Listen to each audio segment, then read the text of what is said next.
आज हम projectile motion के बारे में बात करेंगे। प्रोजेक्टाइल मोशन जिसमें ये 2 डायमेंशनल मोशन में आता है, इसको हम लोग हिंदी में प्रक्षेप गति कहते हैं। ये प्रक्षेप गति क्या होता है? प्रक्षेप गति, प्रोजेक्टाइल मोशन, प्रोजेक्टाइल मोशन, ये मोशन इन ए प्लेन मतलब एम करीम का अगर बुक देखेंगे तो उसमें इस चैप्टर का नाम जो लिखा गया है वो मोशन इन ए प्लेन है। एक्चुअल में ये 2 डायमेंशनल मोशन में आता है, ये प्रोजेक्टाइल मोशंस। अभी तक हम लोग जितना भी मोशन के बारे में पढ़े हैं वो 1 डायमेंशनल मोशन था, चाहे वो वर्टिकल मोशन हो या हॉरिजॉन्टल मोशन हो। तो हॉरिजॉन्टल लीनियर मोशन में भी एक डायरेक्शन यानी एक लाइन के लॉन्ग जब ऑब्जेक्ट गति कर रहा था यानी वस्तु गतिशील था, तो उसके बारे में क्वेश्चन पढ़े थे। आज हम 2 डायमेंशनल मोशन यानी द्विविमीय गति, इसमें जब कभी भी किसी वस्तु को फेंकते हैं तो इसके इनिशियल वेलोसिटी का डायरेक्शन कुछ और होता है और एक्सेलरेशन कुछ और डायरेक्शन में होता है। इनिशियल वेलोसिटी के डायरेक्शन और एक्सेलरेशन के डायरेक्शन अलग अलग होने की वजह से ये दोनों एक्सिस में मूव करता है। एक्स एक्सिस के साथ साथ वाई एक्सिस में भी मूव करता है, यानी एक्स अक्ष के साथ वाई अक्ष में भी गतिशील होता है। उसमें क्या था, 1 डायमेंशनल मोशन में इनिशियल वेलोसिटी के डायरेक्शन में ही एक्सेलरेशन होता था, यानी प्रारंभिक वेग की दिशा में ही त्वरण था या प्रारंभिक वेग के विपरीत दिशा में त्वरण था। लेकिन यहाँ क्या है कि प्रारंभिक वेग और त्वरण का दिशा अलग अलग होता। प्रोजेक्टाइल मोशन में मेन डेरिवेशंस का जो कुछ भी आता है वो हम डेरिवेशन बात कर लें। तो जैसे मान लीजिए कि ये आपका एक्स एक्सिस रहा हो, ये आपका वाई एक्सिस रहा हो। इसमें जनरली जैसे मान लीजिए कोई भी ऑब्जेक्ट को थ्रो किया गया, जैसे मान लीजिए एक बॉल को प्लेग्राउंड में हम थ्रो कर रहे हैं, तो आपको पूछेगा कि मैक्सिमम वर्टिकल हाइट कितना ट्रेवल करेगा या रेंज कितना कवर करेगा या ये कितने देर तक ये हवा में रहा, यानी टाइम ऑफ फ्लाइट क्या रहा, उसी को उड्डयन काल कहते हैं। तो इसी सब के बारे में कैलकुलेशन पूरा करना है। तो जैसे मान लीजिए कई बार इस तरीके का सवाल आता है कि एक आंगन है, आंगन के 16 मीटर दूरी से एक मतलब गेंद को फेंका गया जो 8 मीटर दीवार जो 10 मीटर की दूरी पर स्थित है, 8 मीटर ऊंची दीवार को क्रॉस कर गया है। तो बताओ वो अधिकतम कितनी दूरी तक जाएगा या टोटल रेंज क्या होगा या दीवार के बाहर कितनी दूरी तक जाएगा। तो इस तरीके का इसमें सवाल आता। तो चलिए हम इसमें बात करते हैं। प्रक्षेप गति में क्या होता था कि इसके वेलोसिटी, जैसे मान लीजिए इनिशियल वेलोसिटी ये रहा हो और ये एक्स एक्सिस के साथ जो एंगल बनाया हो ये थीटा एंगल बनाया हो। एक्स एक्सिस के साथ जो एंगल बनाया हो वो थीटा हो और वाई एक्सिस के साथ जो ये एंगल हो जाएगा ये 90 माइनस थीटा हो जाएगा। तो इसमें होता क्या है कि इनिशियल वेलोसिटी किसी और डायरेक्शंस में है और एक्सेलरेशन ड्यू टू ग्रेविटी तो ऑलवेज वर्टिकली डाउनवर्ड लगता है। वर्टिकली डाउनवर्ड मतलब पृथ्वी हमेशा अपनी केंद्र की ओर खींचने का काम करता, लंबवत नीचे की ओर लगेगा। लेकिन ये प्रारंभिक वेग का दिशा कुछ और हो सकता है। ये हो सकता है कि हॉरिजॉन के साथ थीटा डिग्री का एंगल बनाए, तो theta 0 degree, 90 degree, 30 degree, 45 degree, 90 degree कुछ भी हो सकता। तो हमने माना कि ये u वेलोसिटी से किसी को फेंका गया, तो ये मान लेते हैं कि इस तरीके का पाथ फॉलो करेगा। तो इस तरीके का जो पाथ फॉलो करेगा तो ये मैक्सिमम डिस्टेंस जो कवर कर रहा है, ये मैक्सिमम डिस्टेंस जो कवर कर रहा है ये r मतलब रेंज। ये क्या रेंज, रेंज को प्रास कहते हैं। रेंज को क्या कहते हैं? प्रास। इसी को हम लोग पूरे अच्छे से लिखेंगे तो हॉरिजॉन्टल रेंज भी कहते हैं। ये हॉरिजॉन्टल रेंज है। क्षैतिज प्रास, इसको शुद्ध हिंदी में बात करें तो क्षैतिज प्रास। तो उसमें है क्या कि ये क्योंकि ये ना तो कम्प्लीटली वाई एक्सिस में इनिशियल वेलोसिटी है ना तो एक्स एक्सिस में इनिशियल वेलोसिटी है, ये हॉरिजॉन के साथ थीटा डिग्री के एंगल पे इंक्लाइंड है। लेकिन यहाँ क्या होता है कि ये जो नीचे एक्सेलरेशन काम करेगा ये वर्टिकली डाउनवर्ड, तो माइनस जी कर देते हैं। तो ये वर्टिकली डाउनवर्ड जो एक्सेलरेशन ड्यू टू ग्रेविटी काम करेगा ये माइनस जी इसलिए कि इनिशियल वेलोसिटी का डायरेक्शन अगर वाई एक्सिस में इनिशियल वेलोसिटी का कंपोनेंट देखेंगे तो ये पॉजिटिव और ये नेगेटिव वाई एक्सिस में चला जाएगा, ये निश्चित रूप से अपोजिट होगा तो माइनस। तो चलिए ये हॉरिजॉन्टल रेंज है, ये मैक्सिमम वर्टिकल हाइट को हम कैपिटल H से डिनोट कर लेते हैं। ये जो मैक्सिमम वर्टिकल हाइट है ये कितना रहा होगा, तो H। तो इसमें कुछ नहीं, रेंज और मैक्सिमम हाइट के बारे में जब कभी भी पूछेगा तो हम देखेंगे कि रेंज मतलब टोटल डिस्टेंस कितना कवर किया। तो कुछ नहीं, इसमें हम y एक्सिस का वेलोसिटी का कंपोनेंट निकालेंगे और x एक्सिस की वेलोसिटी का कंपोनेंट निकालते हैं। तो हम इसका कंपोनेंट अगर x एक्सिस के डायरेक्शन में चाहें तो initial velocity along x axis तो कितना हो जाएगा, तो ये u है।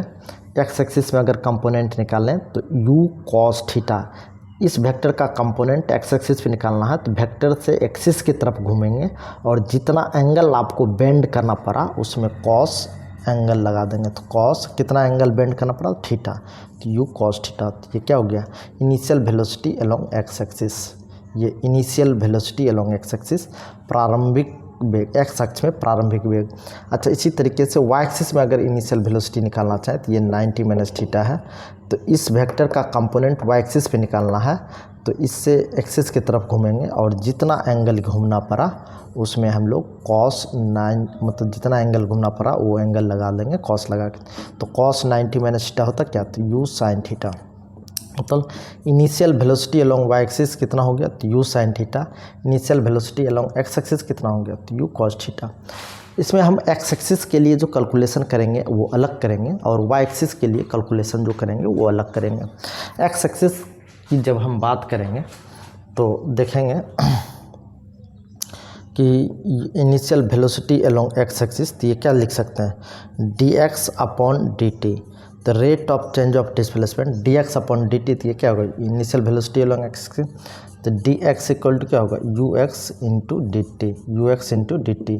तो ux कितना, तो ux initial velocity along x axis जो है ये u cos थीटा होगा। ये कितना होगा, u cos थीटा। तो ये u cos थीटा इंटू क्या हो जाएगा, ये dt।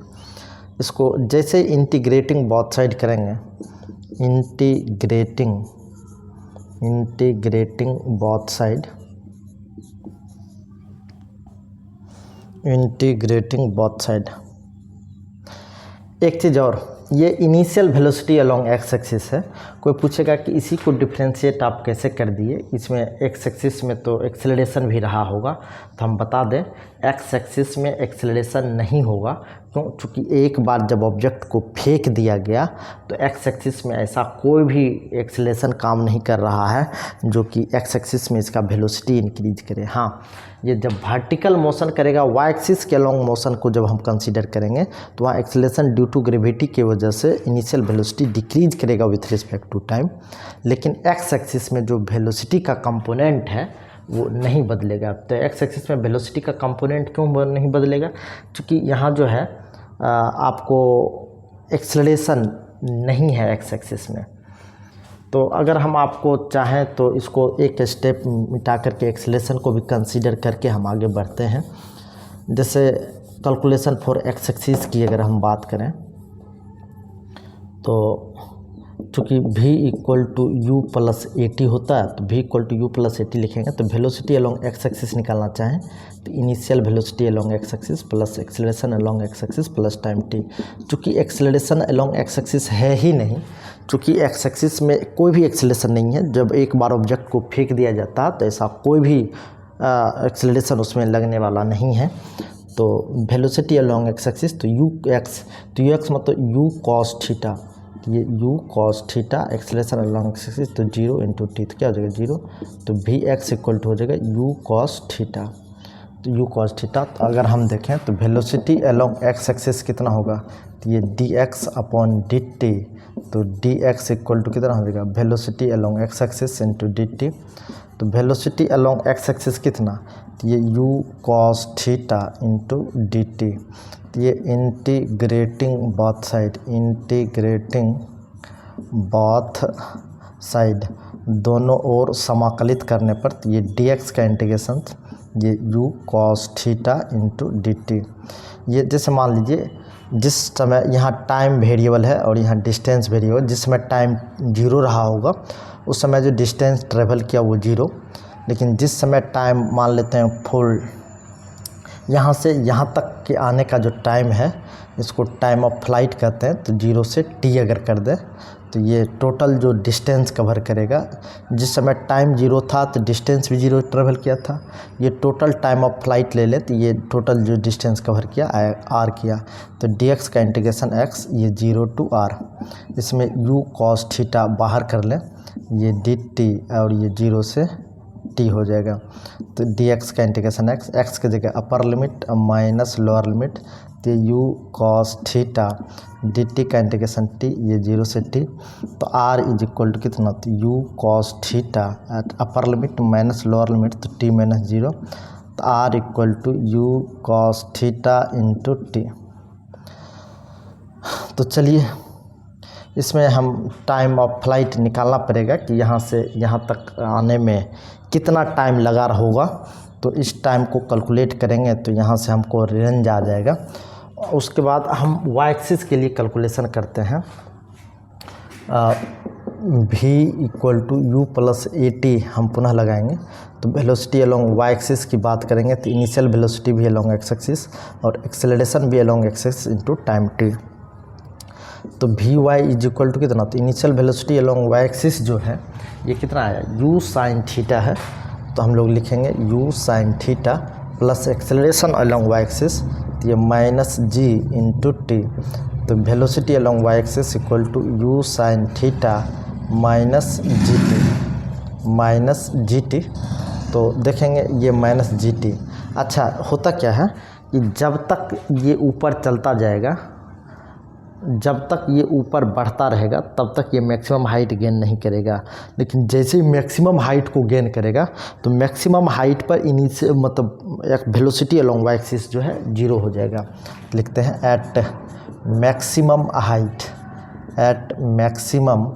हाइट मतलब अधिकतम ऊंचाई पर वेलोसिटी अलोंग वाई एक्सिस क्या हो जाएगा 0।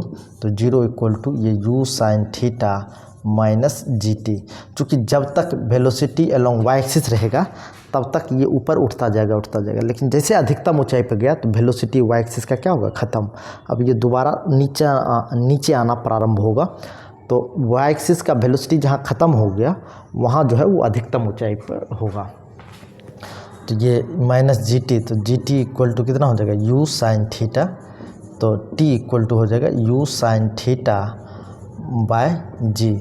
ये है टाइम ऑफ एसेंट, इसको हम लोग अंग्रेजी में बोलते हैं टाइम ऑफ एसेंट, ASCENT। इसको बोलते हैं अधिकतम ऊंचाई तक पहुंचने में लगा समय।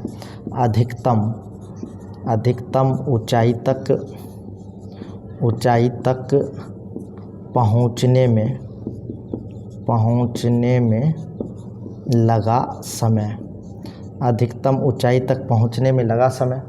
चूँकि ये एक्स एक्सिस है और ये वाई एक्सिस है, ये कुछ इस तरीके से गया, ये मैक्सिमम हाइट है। तो जितनी देर में ये अधिकतम ऊंचाई तक पहुंचा उतनी देर में ये नीचे भी आएगा। इसको बोलते हैं टाइम ऑफ एसेंट और इसको बोलते हैं टाइम ऑफ डिसेंट। तो टाइम ऑफ डिसेंट ये अधिकतम एक्चुअल में होता क्या, किसी भी ऑब्जेक्ट को जब हम फेंकते हैं तो अधिकतम ऊंचाई तक जाने में जितना समय लेता उतने ही अधिकतम ऊंचाई से नीचे यानी वापस आने में उतना समय लेता है। तो टाइम ऑफ एसेंट अगर u साइन थीटा बाई जी हो गया तो टाइम ऑफ डिसेंट भी क्या होगा, u साइन थीटा भी g ही होगा।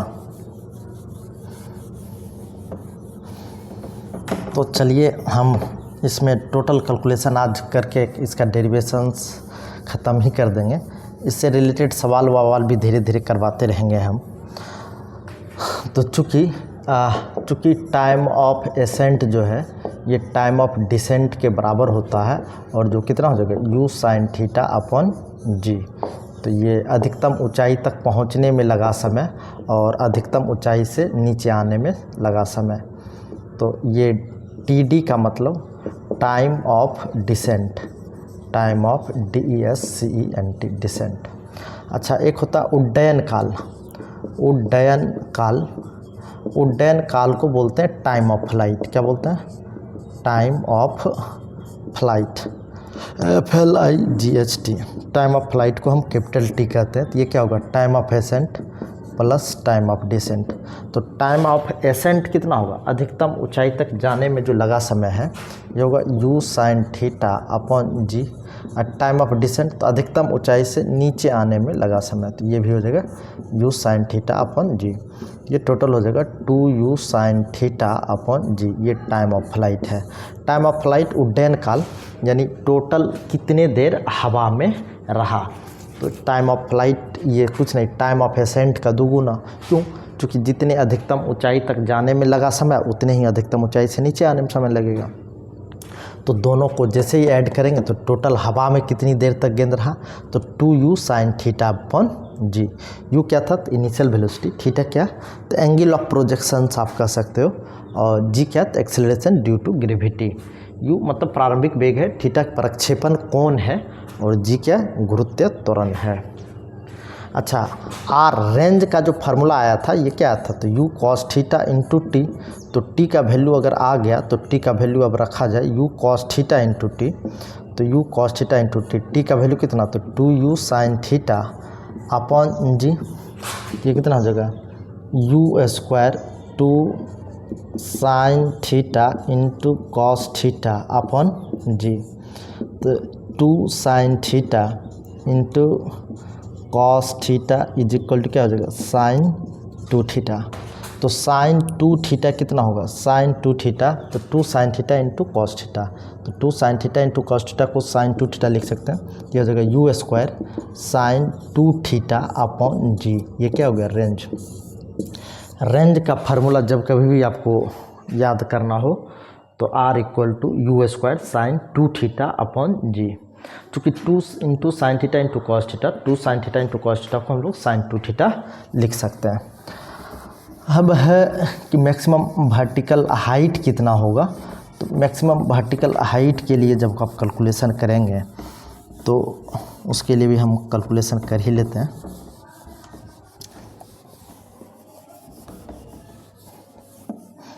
देखेंगे तो वी वाई इक्वल टू हम लोग लिख सकते हैं D Y upon D T. जैसे velocity along X axis equal to D X upon D T. तो rate of change of displacement along Y axis is called velocity along Y axis. तो D Y is equal to V Y into D T. V Y था कितना, तो velocity along Y axis जो था ये U sine theta minus G T आया था। आप पीछे के क्वेश्चन में आप चेक कर सकते हैं। वेलोसिटी अलोंग वाई एक्सिस कितना आया था, तो U sine theta minus G T. ये U sine theta minus G T into क्या हो जाएगा डी टी। तो डी वाई इक्वल टू जो आएगा ये इंटीग्रेशन करेंगे तो ये U sine theta minus G T into D T. यहाँ लिख देंगे integrating both side, integrating both side यानी दोनों ओर समाकलित करने पर। तो ये कहाँ से कहाँ तक आ जाएगा, जब टाइम जीरो होगा तो जीरो हाइट गेन क्या होगा, लेकिन अधिकतम ऊंचाई तक कब तक जाएगा, तो जब तक ये ऊपर उठता रहेगा, जब तक कि इसका वेलोसिटी जीरो ना हो जाए।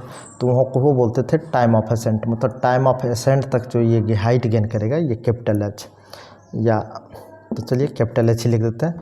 तो डी वाई का इंटीग्रेशन क्या हो जाएगा वाई, लोअर लिमिट नीचे और upper limit H.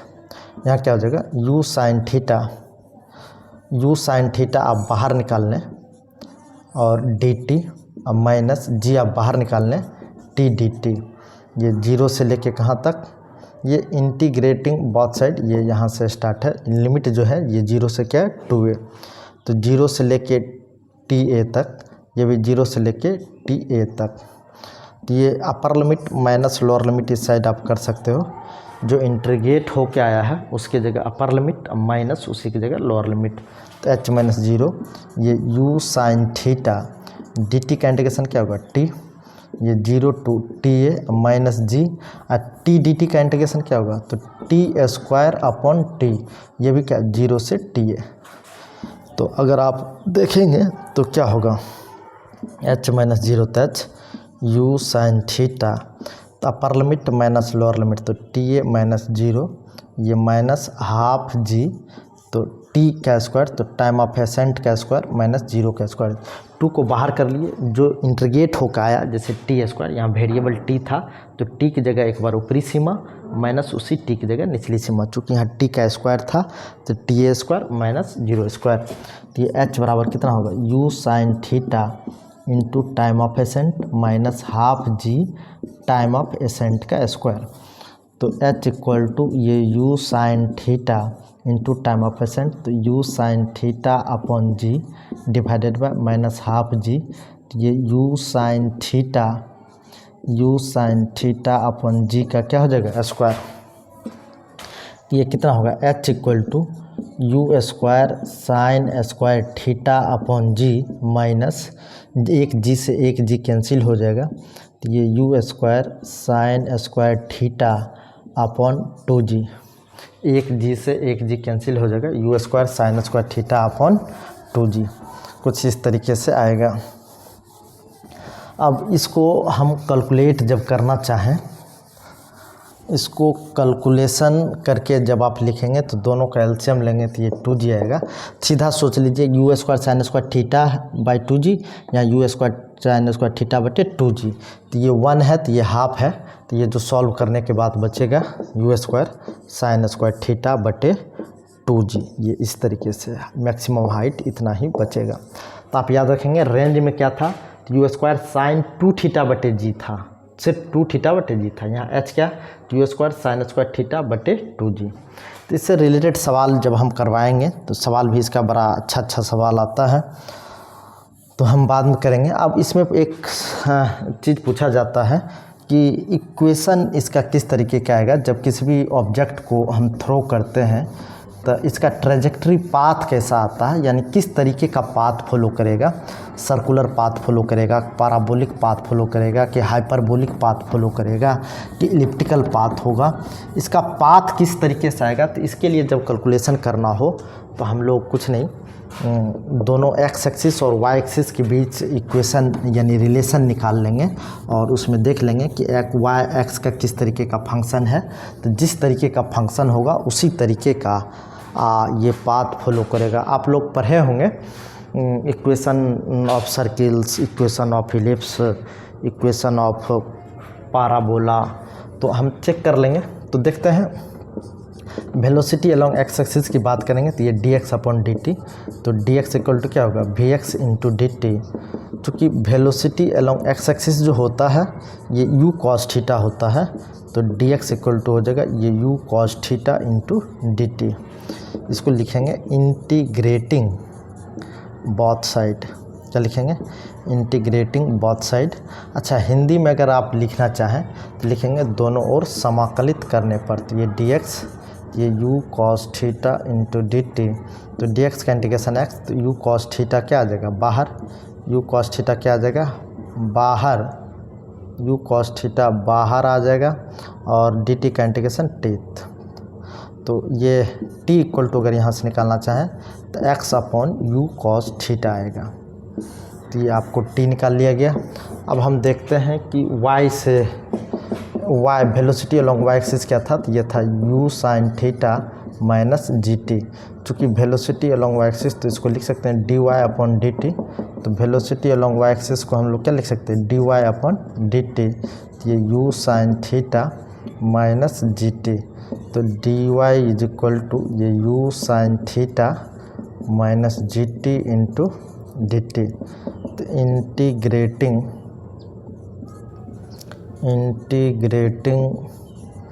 Both side, तो ये dy, ये u sine theta minus G T into D T. तो dy का इंटीग्रेशन y, ये u साइन थीटा बाहर आ जाएगा और ये डी टी माइनस जी, और ये क्या हो जाएगा t डी टी।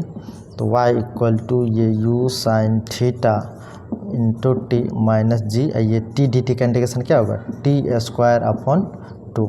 जिसको इंटीग्रेशन में दिक्कत हो, हम मेरे पुराने प्लेलिस्ट में बेसिक फिजिक्स के प्लेलिस्ट में इंटीग्रेशन और डिफरेंशिएशन का वीडियो मिल जाएगा। वो ग्रीन कलर का पोस्टर बना हुआ, स्पष्ट रूप से डिफरेंशिएशन और इंटीग्रेशन लिखा हुआ मिल जाएगा, तो वहाँ से आप लोग इसको देख सकते हैं कि इंटीग्रेशन किस तरीके से होता है।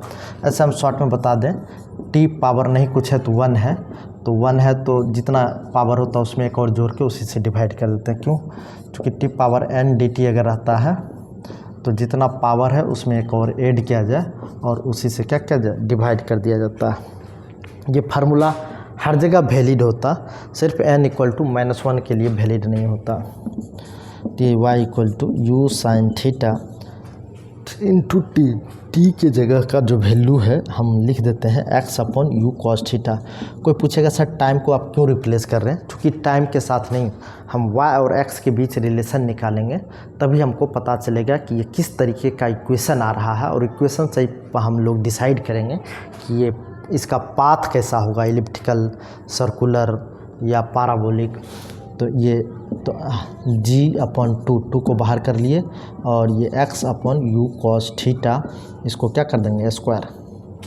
ये y = आ जाएगा, u से u कैंसिल हो जाएगा, sign theta upon cos theta, तो ये टेन थीटा, तो tan theta into x minus g/2 into x square upon u स्क्वायर कॉस स्क्वायर थीटा। तो आप लोग इसको अगर सही से देखना चाहें तो हम इस कॉर्नर में थोड़ा सा लिख देते हैं। तो ये टेन थीटा, तो y = ये जो टेन थीटा इसको हम x a मान लेते हैं, टेन थीटा का जो कुछ भी वैल्यू होगा a मान लेते हैं, तो ax माइनस ये bx स्क्वायर। अच्छा, हमने b किसको माना, तो लेट कर लेते हैं, माना कि a = टेन थीटा, मतलब टेन थीटा का जो कुछ भी मान होगा उसको हम a कंसीडर करेंगे, और b किसको मानेंगे, तो g/2 u स्क्वायर कॉस स्क्वायर थीटा, तो g/2 u स्क्वायर कॉस स्क्वायर थीटा, यानी तो cos square theta 1/cos theta को हम लोग सेक थीटा लिखते हैं, तो sec square g sec square theta u square कर सकते थे। तो g/2 u स्क्वायर कॉस स्क्वायर थीटा को हमने क्या मान लिया, ये b और ये एक इसको a। चूँकि ये सब फिक्स वैल्यू आएगा कुछ ना कुछ, तो x minus B X square. अच्छा, ये कहीं ना कहीं इक्वेशन ऑफ पाराबोला को डायरेक्ट, चूँकि y directly proportional to X square जहाँ का भी हो, तो ये निश्चित रूप से इक्वेशन ऑफ पाराबोला है। तो ये जो है पाराबोलिक पाथ फॉलो करेगा, कई बार पूछा भी था ऑब्जेक्टिव में एक बार, तो पाराबोलिक पाथ फॉलो करेगा। तो ये प्रोजेक्टाइल मोशन किस तरीके का पाथ फॉलो करता, तो ये निश्चित रूप से पाराबोलिक पाथ फॉलो करता। अब जो कुछ भी इक्वेशन आया, इसी इक्वेशन के हेल्प से ढेर सारा इक्वेशन आपको प्राप्त किया जा सकता है। इक्वेशन और इक्वेशन को और ज़्यादा सॉल्व करके उससे बहुत कुछ निकाला जा सकता। तो इससे रिलेटेड जब सवाल करेंगे तो कॉन्सेप्ट और भी ज़्यादा क्लियर होगा। तो आज भर हम इतना ही छोड़ते हैं। जिन लोगों को लगे कि ये मेरा चैनल फिजिक्स के लिए हेल्पफुल है, तो 11th 12th सभी के छात्र आप लोग निश्चित रूप से इस चैनल को सब्सक्राइब कर लें। आने वाले समय में हम बोर्ड एग्ज़ाम 2025 के लिए सिलेक्टेड क्वेश्चन करवाएंगे, लॉन्ग से लेके ऑब्जेक्टिव शॉर्ट भी करवाएंगे। तो आप लोग को अगर लगे कि नहीं ये मेरे लिए हेल्पफुल है, तो निश्चित रूप से आप सब्सक्राइब कर लें। चलिए, धन्यवाद।